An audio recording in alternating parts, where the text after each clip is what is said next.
And with that pregnancy was, so much excitement. And we shared it with our son right away because we were so naive to miscarriage at that point in time.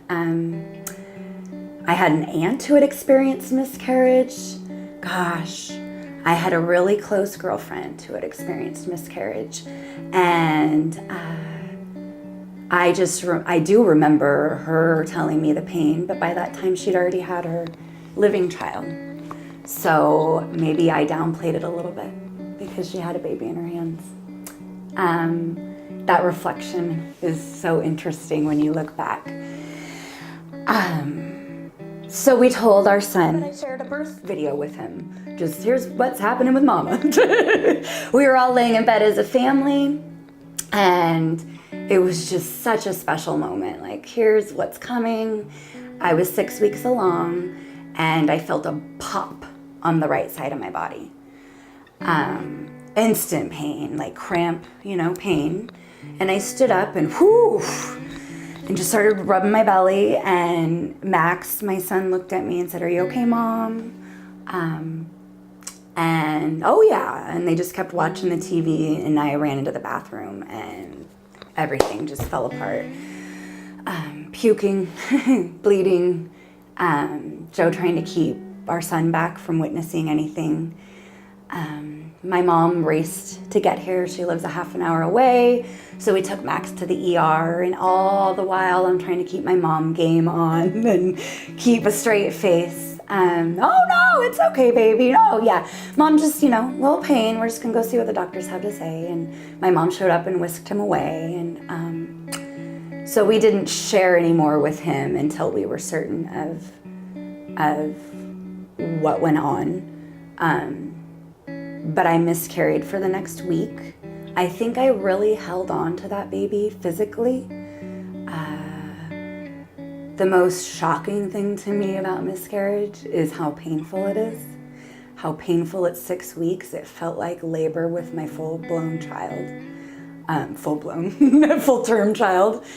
And so the first instant we went to the ER, I got pain meds and we went home.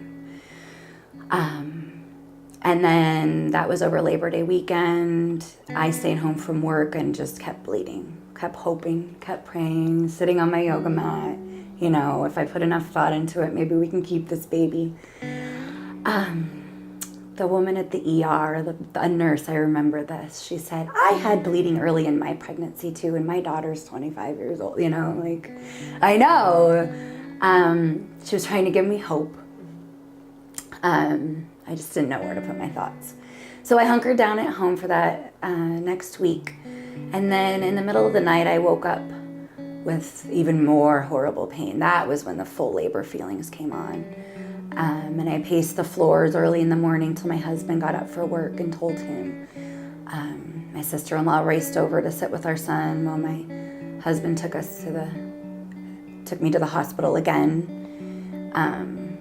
I think it cost $100 to get my arm jammed with some morphine to take the pain away, which boggles my mind because I have really good insurance. I just have to add that. The medical expenses and loss, even with insurance, people. So I came home. No, I'm sorry. My mom sat with my son that day because I came home. My husband went back to work. That's what he does. He feels a lot better when he can get his mind off at work. So my mom laid in bed with me all day. And I was, popping Vicodin or whatever they gave me. I was in pain. But still, I didn't miscarry the baby that day. It took a couple days later. So that was a Thursday, and by Sunday, I really was just like, okay, I gotta get centered. And I got on that yoga mat, and I just got to my stillness. And I went in the bathroom, and I miscarried that baby into the toilet. And I know it was that surrender that allowed my body to finally release, because I was holding on so tight and hoping so hard. I called Joe in so he could see. What do you do? Do you bury the baby? I know that is a huge question that we I see other people ask.